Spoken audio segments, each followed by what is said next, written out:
कनकला घेऊन पाणिनी शहराच्या दक्षिण बाजूला असलेल्या टेकडीच्या दिशेनं गाडीनं चालला होता. पुढे गेल्यावर 8-10 बंगलीवासा घरांचा समूह दिसायला लागला. यापैकीच एक बंगला असणार बरं का, ओजस म्हणाला. पाणिनीने अनुक्रमांक पाहिले आणि म्हणाला, या रांगेतला शेवटचा दिसतोय तोच, हाच तो. बंगल्याचं तोंड आग्नेय दिशेला होतं. त्याच्या वरील बाजूला पश्चिमेकडे टेकडीचं टोक दिसत होतं, तर पूर्वेकडे खालील बाजूला शहर पसरलेलं होतं. पांढऱ्या इमारतीवर सूर्यकिरणं पडून त्या चमकत होत्या. वर तिरकं लाल छत आणि त्याखाली स्वच्छ पांढऱ्या आणि उन्हात चमकणाऱ्या भिंती, असं मनोहर दृश्य होतं. घराची घंटा वाजवण्यापूर्वी पाणिनीने ते दृश्य मनात साठवून ठेवलं. त्या प्लॉटचे जिथे 2 भाग पडत होते त्यापासून 200 फुटाच्या आत हे घर होतं. त्याच्या अगदी पलीकडनं टेकडीच्या उतारावरनं छानसं वळण घेऊन रस्ता खाली उतरून दिसेनासा होत होता. उबदार सूर्यप्रकाश होता. आकाश निरभ्र आणि निळेशार होतं. पडदे अगदी खाली घट्ट ओढून घेतलेले दिसत आहेत रे. कोणी आत असेल असं वाटत नाही, पाणिनी म्हणाला.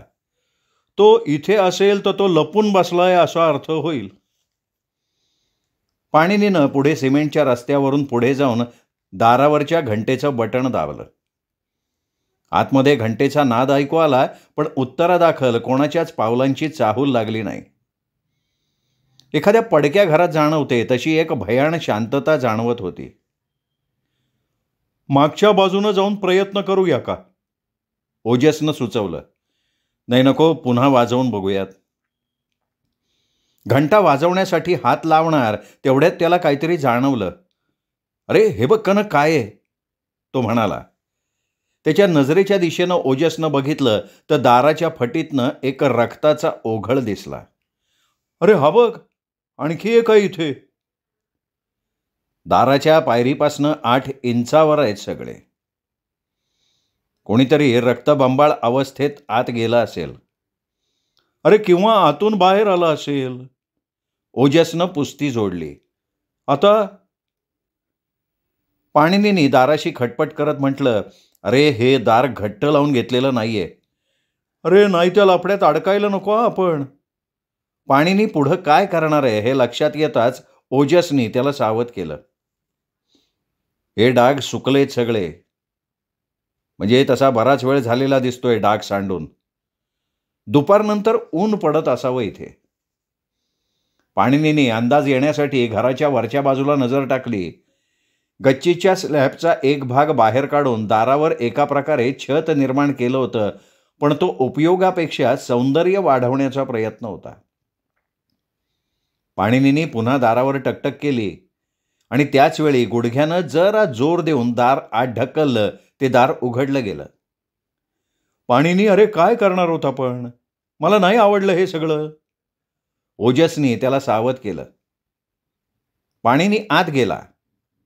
कुणी आहे का घरात, त्यांनी मोठ्यांदा आवाज दिला. आतून तो एक शानदार बंगला होता.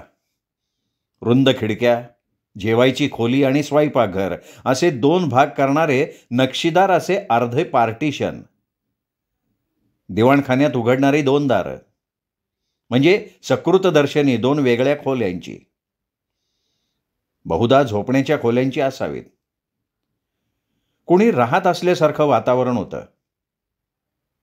टेबलावर काही मासिकं दिसत होती. टेबलाजवळ एक आरामखुर्ची ओढून घेतलेली दिसत होती. पाणिनीची नजर जमिनीवरच्या उंची कार्पेटकडे गेली.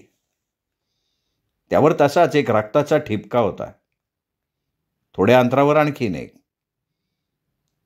त्याच्यापुढे फरशीवर ठराविक अंतरावर बारीक बारीक डाग बेडरूमच्या दाराजवळ डावीकडे गेलेले होते. त्याचा मागोवा घेत पाणिनी पुढे पुढे जायला लागला. अरे काय चाललंय तुझं, आत जाणार आहेस तू, ओजसनी त्याला विचारलं. आणि उत्तर द्यायच्याऐवजी पाणिनी दार उघडून आत गेला. दार उघडताच त्यांच्या नाकात एक उग्र दर्प शिरला. हवा नसलेली खोली उघडल्यावर येईल ना तसा. मृत्यूचं अस्तित्व दाखवणारा दर्प. अंथरुणावर पूर्ण कपड्यानिशी पडलेल्या त्या आकृतीकडे नजर जाताच त्या वासाची सर्व उत्तरं मिळाली. पोलीस स्टेशनला फोन कर कनक, पाणीनी कनकला म्हणाला. कनक ओजस फोनकडे धावला. पाणिनीनी खोलीकडे नजर टाकली. ती स्त्रियांची खोली वाटत होती. ड्रेसिंग टेबलवर क्रीम, लोशन सारख्या वस्तू होत्या. जमिनीवर रक्ताचे डाग होते. अंथरुणावर घातलेली चादर रक्तात भिजून वाळलेली होती. झोपलेल्या व्यक्तीच्या अंगावर करड्या रंगाचा 3 पीस सूट होता. कोटाची बटणं उघडी होती. लाल ओघळ पॅन्टपर्यंत खाली उतरून सुकून त्याची भयावह आकृती तयार झाली होती. पायात बूट नव्हते. करड्या रंगाचे, सुटाच्या रंगाचे मोजे होते. माणूस पाठीवर झोपला होता. डोळे अर्धवट बंद अवस्थेत होते. जबडा आत गेला होता आणि अर्धवट उघडं राहिलेलं तोंड काळं निळं पडलेलं होतं. ओठाला किरमिजी रंगाचा डाग पडला होता. कदाचित तो लिपस्टिकचा असू शकत होता. जिवंत अवस्थेत तो लक्षातही आला नसता, पण म्लान पडलेल्या मृत शरीरावर तो उठून दिसत होता. हीटर चालू होता. खिडक्या घट्ट बंद केलेल्या होत्या. त्याच्या झडपा खाली होत्या. खोलीत कुठेतरी माशी घोंगावत होती. पाणिनीने गुडघ्यात वा कोनकॉट खाली पाहिलं, काही दिसलं नाही. कपाट उघडलं. आत स्त्रियांच्या प्रसाधनांची भरपूर पुस्तकं होती. त्यांनी बाथरूम उघडली. बेसिनजवळ सुकलेले डाग होते. जमिनीवरचा टॉवेल घट्ट रक्तानं सुकून गेला होता. पाणिनीनी शेजारच्या खोलीचा दरवाजा उघडला. ती खोली बहुतेक पाहुण्यांसाठी असावी आणि एवढ्यात ती वापरली गेल्यासारखं जाणवत नव्हतं. ओजस फोन करून त्याच्याचकडे येत होता. सरस्वते?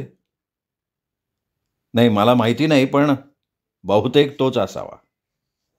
त्याचे कपडे तपासलेस का तू? नाही तपासले.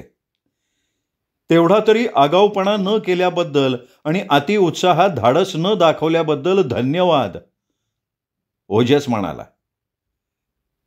ते दार आधी बंद कर. खिडक्या उघडणं आधी पाणीनी. नाही, आपण आधी बाहेर जाऊ. इथल्या सगळ्या गोष्टी होत्या तशा ठेवू. आपण आपल्या बोटांचे ठसे सर्वत्र उमटवून ठेवलेत. पोलीस कधीही येतील. अरे गाडी आली बघ पाणीनी ती. एक झोकदार वळण घेऊन गाडी आत आली. ओजस खिडकीच्या जवळ होता. त्यांनी पडदा बाजूला सारून पाहिलं. हो, काय दृश्य आहे. सुंदर पायाची, हातात हेलकावणारी बॅग, तपकिरी कोट, त्याची झुपकेदार कॉलर. उतरली ती खाली उतरली, ओजस म्हणाला. पाणीनी पटकन सांग, मी काय करू? ती घंटा वाजवेल. दार उघडू का? ते दार आधी बंद कर कनक. ते ढकल, पायाने ढकल दार. त्याला स्प्रिंग आहे, त्यामुळे ते दार आपोआप बंद होईल. आणि त्या गाडीचा नंबर बघून घ्या आधी. नाही, मला इथून दिसत नाही येतो. ती जाताना गाडी वळेल ना, तेव्हा बघेन. हे बघ, तसा शांत राहा आणि गप्प बैस. तिच्या बुटांच्या टाचांचा आवाज जवळजवळ येत दारापर्यंत आला. ते दोघं घंटा वाजायची वाट बघत असताना दारात किल्ली घातल्याचा आणि ती फिरवून दार आत ढकलल्याचा आवाज आला आणि एक स्त्री आत आली. आतला मंद उजेड तिच्या डोळ्यांना अंगवळणी पडायला जरा वेळ लागला. तोपर्यंत दोघेही जण तिच्या दृष्टीला पडले नाहीत. ती झोपायच्या खोलीकडे जायला निघाली होती, तेवढ्यात तिचे डोळे सरावले आणि पाणीनीला तिने बघितलं. ती दचकली. तिच्या हातातला बॅग आणि कोट गळून पडला. ती घाबरून दाराकडे निघाली. हातातनं किल्ल्यांचा जोडगा पाडला. ओजस दारात तिची वाट अडवून उभा राहिला. ती किंचाळली. थांब, ओरडू नकोस, पाणीनी जोरात म्हणाला. आवाज ऐकून ती चक्रावली. ओह, एवढेच शब्द तिच्या तोंडून बाहेर पडले. हे बघ, मी वकील आहे आणि हा माणूस गुप्तहेर आहे, म्हणजेच कोणी चोर नाही. तू कोण आहेस? तुम्ही आत कसे आलात? सरळ चालत आलोय आम्ही. दार उघडच होतं. मी आत आले तेव्हा ते बंद होतं. या सगळ्याचा मला हादरा बसलाय चांगलाच. काय आहे काय हे सगळं? ती साधारण 20 ते 30च्या वयाच्या दरम्यान होती. दाट तपकिरी केस, कपडे आरामदायी. पाणिनीनी तिला विचारलं, "तुम्ही इथे राहता का?" "हो." "म्हणजे तुम्ही?" "मी संहिता सरस्वते." "तुमचा नवरा पण इथेच राहतो का?" "तुम्ही हे असले प्रश्न मला का विचारताय माहीत नाही. तुम्हाला काय अधिकार आहे त्याचा?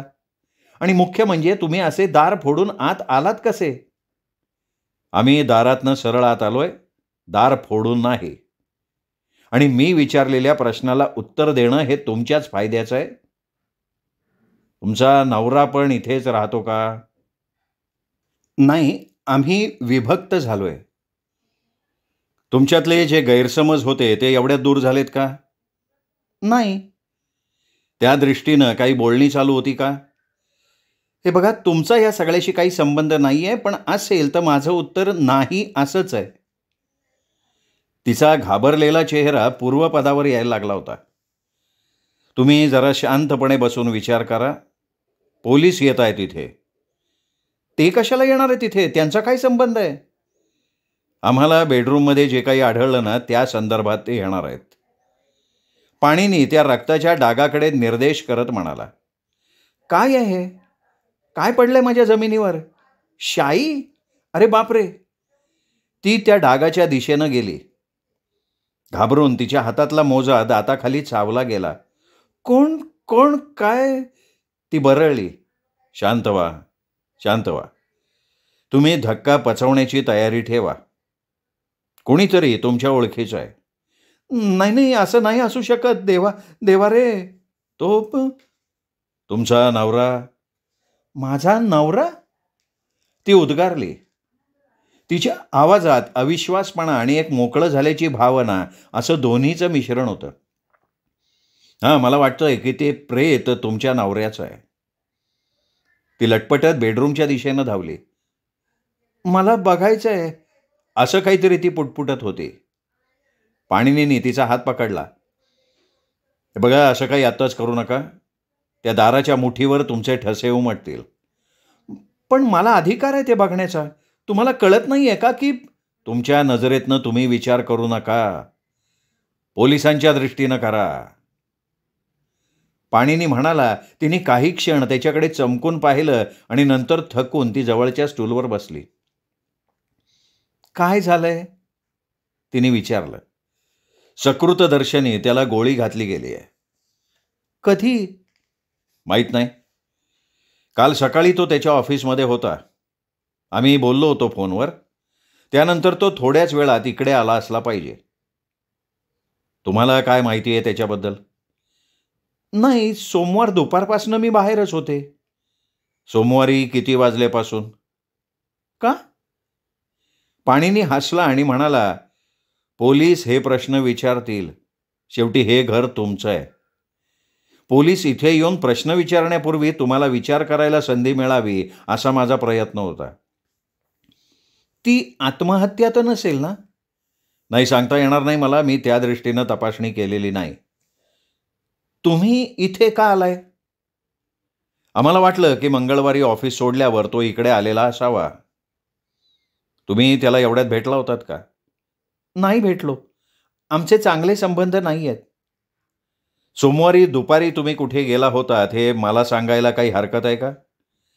"मी जवळजवळ रात्रभर गाडी चालवत होते. मी खूप अस्वस्थ होते." "कुठे गेला होतात तुम्ही?" "मी मैत्रिणीकडे गेले होते. तिच्याकडे मी 2 दिवस घालवले." "तुम्ही फार सामान घेतलेलं नव्हतं बरोबर?" पाणिनीनी तिच्या निदर्शनाला आणून दिलं. "हां, मी अचानक ठरवलं. मला बरेच त्रास होत होते." "कुठे राहते तुमची ही मैत्रीण?" "रेणापूर." "सोमवारी तुम्ही रेणापूरला जायला निघालात?" "हो, आणि मंगळवारी सकाळी उजेड पडायच्या आत पोचले." "आणि नंतर आत्तापर्यंत तिथेच होतात?" "काल रात्री 10 पर्यंत मी तिथे होते. 10ला निघाले." "रात्री कुठे राहिलात?" ती हसली आणि म्हणाली, "मी जेव्हा कुठे जाण्यासाठी प्रवास करते ना, तेव्हा रात्रीचाच प्रवास पसंत करते आणि रात्रभर प्रवास करते." जेव्हा झोप येते असं वाटतं तेव्हा गाडी रस्त्याच्या बाजूला लावते, काही काळ झोपते आणि पुन्हा गाडी चालवणं सुरू करते. काल येताना तुम्ही झोपलात का वाटेत? हो, थोड्या थोड्या वेळानं एखादी डुलकी काढली मी. पोलीस तुमच्या या सर्व कालावधीची माहिती घेतील. तुम्ही त्यांना सर्व तपशील दिलात तर तुमचं काम हलकं होईल. एक मित्र म्हणून मी तुम्हाला सांगतोय. हं? हे काय, पोलीस आलेच. टेकडीवर सायरनचा आवाज किंचाळला. थोड्याच वेळात घराजवळ पोलिसांची गाडी आली. त्यातून एक अधिकारी उडी मारून खाली उतरला, टांगा टाकत घराकडे निघाला. ओजसनं दार उघडलं. तुमच्यापैकी कोणी फोन केलता चौकीत? आल्या आल्या त्याने विचारलं. मी मी मी ओजस, खाजगी गुप्तहेर. आणि ही बाई आणि दुसरा माणूस कोण आहे? या संहिता सरस्वतेत. मी चौकीला फोन केल्यानंतर लगेचच या आल्या इथे. पोलिसानं तिच्याकडे संशयानं बघितलं. मी अगदी 1 मिनिटापूर्वी रेणापूरहून आले. मी गाडी चालवत आली आहे. तिकडून कधी निघाला तुम्ही? हे बघा, त्या इथे राहतात, हे त्यांचंच घर आहे. 2 दिवसांकरता त्या रेणापूरला मैत्रिणीकडे गेलेल्या होत्या. पाणिनीने खुलासा केला. तुम्ही कोण आहे? पोलिसानं पाणिनीला विचारलं. तो काहीतरी उत्तर देणार तेवढ्यात पोलिसाच्या लक्षात आलं. अरे, रात्र नीट बघितलं आठवलंय. तुम्ही पाणिनी पटवर्धन आहे ना, वकील. तुम्ही इथं काय करताय? आम्ही इथे सरस्वतीला भेटायला आलोय. भेटला का तुम्हाला? तो आतल्या खोलीत मृत अवस्थेत पडलाय. माझ्या माहितीप्रमाणे तुम्ही असं म्हणला की या बाई तुम्ही आल्यानंतर इथं आल्या. हो, बरोबर आहे. तुम्ही आत कशी आले मग? दाराला कुलूप नव्हतं, थोडीशी फट होती. हे बघा, 1-2 मिनिटात गुन्हा अन्वेषणचे पोलीस येतील. त्यांनी आम्हाला इथं आधी पाठवले परिस्थिती जैशी ते ठेवायला. तुम्ही कशाला हातबीत नाही लावला? नाही, महत्त्वाच्या कशालाही आम्ही हात लावलेला नाही. नाही त्या दाराच्या मुठीला बेटीला. कदाचित लावला असेल. ठीक आहे, मग सगळ्यांनी बाहेर थांबा. बाहेर हवा लय छान आहे. म्हणजे अजून कशाला स्पर्श नाही करणार तुम्ही कोणी? आणि हा, तुम्ही कोणी प्रेताला स्पर्श नाही ना केला? नाही, नाही केला नाही. त्या प्रेताच्या कपड्याला बिपड्याला? नाही केला. बरं ठीक आहे, मग कुठे आहे ते प्रेत, कुठे? त्या बेडरूममध्ये आहे. अरे, आणि हे काय? हेच ते रक्ताचे डाग. त्याचा माग काढत आम्ही बेडरूमपर्यंत गेलो. ठीक आहे, तुम्ही बाहेर थांबा आता. मी जरा आत डोकवून येतो. त्यांनी आत जाऊन दार लोटून घेतलं. तो सरस्वती आहे असं म्हणायला वाव आहे, पण इथे त्याची बायकोच हजर आहे. तिच्याकडूनच स्पष्ट ओळख का पटवून घेऊ नये? हे बघा, गुन्हे अन्वेषणचे लोक आले ना का ते करतील ना ते काम. तुम्ही वा की बाहेर आता. पाणिनी, ओजस आणि संहिता सरस्वती बाहेर आले तेव्हा त्यांनी दार बंद करून घेतलं. पाणिनीने सिगरेट बाहेर काढली. ओजसला हवी आहे का म्हणून विचारलं. ओजसनं मानेनं नकार दिला. तेवढ्यात खालून वर गाडी येत असल्याचा आवाज आला. गाडी आल्यावर त्यातनं इन्स्पेक्टर होळकर उतरला. सुप्रभात पटवर्धन, तो म्हणाला. पाणिनीने सुद्धा त्याला अभिवादन केलं. तुझं हितं येणं कसं झालं रे पटवर्धन? सरस्वतीबरोबर व्यवसायाच्या निमित्तानं काम होतं. मला एक बातमी कळाली होती की तो इथे आहे. मग झाली का भेट झाली? मृत अवस्थेत. माझ्या अंदाजानुसार काल दुपारपासून तो इथे पडलाय. हीटर चालू आहे, खिडक्यांची दारं घट्ट बंद आहेत. मृत्यूची वेळ ठरवण्यासाठी या गोष्टी तुझ्या उपयोगी पडतील. इथं कधी आला तू? साधारण अर्ध्या तासापूर्वी. आपल्याला इथं मृत व्यक्ती दिसन असा तुला काय अंदाज नव्हता ना? नाही, नव्हता. त्याला पाहिलं होतं का कधी आधी? नाही, पाहिलं नव्हतं, पण काल त्याच्याशी फोनवर बोललो होतो मी. 11 वाजण्यापूर्वी मी त्याच्या ऑफिसलाच फोन केला होता, ठरवलेली भेट रद्द करण्यासाठी. तुझं त्याच्याकडं काय काम होतं? पाणिनीने मानेनं नकार दिला उत्तर द्यायला. अरे बाबा सांग, आपल्याला कोणाचा तपास करायचा आहे, बोल की. पाणिनीने काहीही उत्तर दिलं नाही. इन्स्पेक्टर होळकर काय ते ओळखून गेला. आता मी सांगपर्यंत हितनं जायचं नाही. बाहेर गाडी दिसती, ती तुझी आहे का? हो, माझीच आहे. आणि ती दुसरी गाडी? ती संहिता सरस्वती यांची आहे. पाणिनी तिची ओळख करून देत म्हणाला. हा जो गेलाय तो तुमचा कोण होता? माझा नवरा. त्याच्याबरोबर राहायचा इथं? नाही, आम्ही विभक्त होतो. म्हणजे अजून मी त्याला घटस्फोट नाही दिलेला. का? मला याची नाही चर्चा करायची. आता केव्हा तरी सांगायलाच लागेल ना तुम्हाला. काय मला काय तुमच्या खाजगी गोष्टीत नाक नाही खुपसायचं. पण तपास कामात ही माहिती लागणारच. मी आत जातोय. तुम्ही आत जाऊ नका आणि इथनं बी हालायचं नाही. तो आत गेला. पाणिनीनी संपत आलेली आपली सिगारेट बुटाच्या टाचेवर घासून विझवली. उत्सुकता म्हणून तुम्हाला विचारतो संहिता सरस्वते, तुमचा नवरा या जागी याआधी आला होता? एकदाच व्यावसायिक कामासाठी. तुम्हा दोघात पोटगीवरनं वाद होता? नाही, म्हणजे तो फारसा गंभीर नव्हता. त्याची मी फारशी फिकीर केली नव्हती. तुम्हाला स्वातंत्र्य हवं होतं का? मग तुम्ही हे असले प्रश्न का विचारताय मला? कारण मला माझ्या आशिलासाठी त्याची उत्तरं उपयोगी पडणार आहेत. तसंही पोलिसांना ही उत्तरं द्यावीच लागतील तुम्हाला. कोण आहे तुमचा आशील? मी त्याबद्दल काही भाष्य करू इच्छित नाही. ती बाबरस तर नाही? ती असेल असं का वाटतंय तुम्हाला? तुम्ही माझ्या प्रश्नाचं उत्तर नाही दिलं आणि तुम्ही माझ्या प्रश्नाचं नाही दिलं. फुटपाथच्या कडेवरनं संहितापासून दूर पाणीनी जाऊन उभा राहिला, एकाग्रपणे विचार करत. ओजस शांतपणे उभा होता, पूर्णपणे या विषयाशी संबंध नसल्यासारखा. अचानक पाणीनी वळाला आणि एकेरीवर येत तिला म्हणाला, तशी तू चांगली मुलगी दिसतेस. धन्यवाद. तू कुणाला फसवत असशील असं वाटत नाही का? का? काय म्हणायचे नेमकं तुम्हाला? तेवढ्यात इन्स्पेक्टर होळकर बाहेर आला. सरस्वतेला उद्देशून म्हणाला, तुम्ही इकडे या. पाणिनीनी सहज हालचाल करतोय असं दाखवत पाकिटातनं सिगरेट काढली आणि अगदी हळू आवाजात तिला म्हणाला, सांभाळू ना? तुला काही सांगायचं असेल तर आत्ताच मला सांगणं तुझ्या हिताचं आहे. संहिता सरस्वतीनं त्याच्याकडे पाहत ठामपणे मानेनं नकार दिला आणि आत्मविश्वासानं पावलं टाकत ती घरामध्ये निघाली. श्रोते हो, हा होता ॲलिबी या अभय बापट सरांच्या कादंबरीचा 4था भाग. 5वा भाग उद्या. तोपर्यंत एक नम्र निवेदन. श्रोते हो, तुम्ही जर अजूनपर्यंत चॅनल सबस्क्राईब केलं नसेल तर प्लीज चॅनल सबस्क्राईब करा. आत्ता वरती उजव्या बाजूला जो माझा फोटो दिसतोय त्या फोटोला क्लिक करा, त्या फोटोला स्पर्श करा आणि चॅनल सबस्क्राईब करा. पुन्हा भेटूयात उद्या ॲलिबी या कादंबरीच्या 5व्या भागासह. तोपर्यंत नमस्कार मित्रो.